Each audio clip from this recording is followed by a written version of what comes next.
ปีสุดท้ายที่เฮาได้เฮียนด้วยกันปีสุดท้ายที่เฮาจะต้องจากกันผ่านการเฮียนผ่านวันเวลาจนทำให้เฮาได้หูจักกันได้เป็นเพื่อนกันจนวันนี้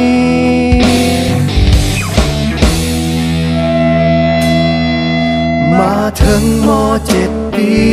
นี้ก็เลยห้องเพลงนี้แทนใจก่อนที่เฮาจะจากไป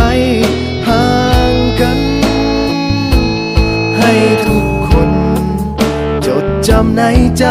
ฝากเพลงนี้ไว้ให้คิดถึงกันเมื่อต้องถึงวันที่จากไป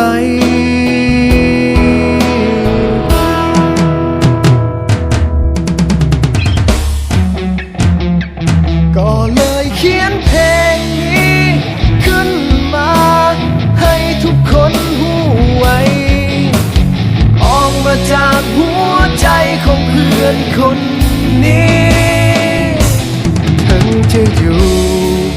แห่งหนใดยังคิดถึงกันทุกวินาทีจึงขอมอบเพลงนี้แด่เพื่อนทุกคน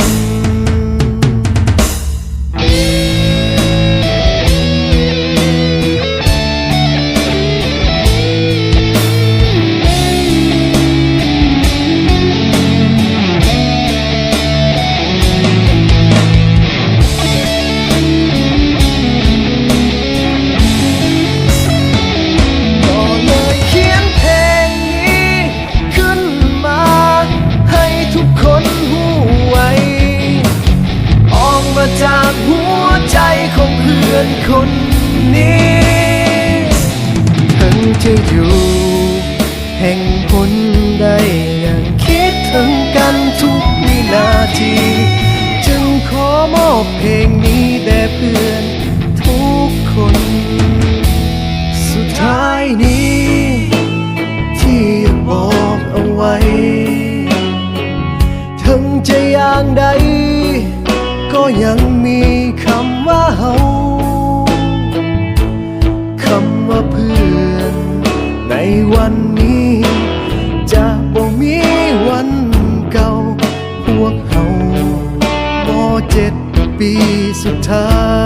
ยคำว่าเพื่อนในวันนี้จะบ่มีวันเก่าพวกเฮาม.7 ปีสุดท้ายพวกเฮาม.7 ปีสุดท้าย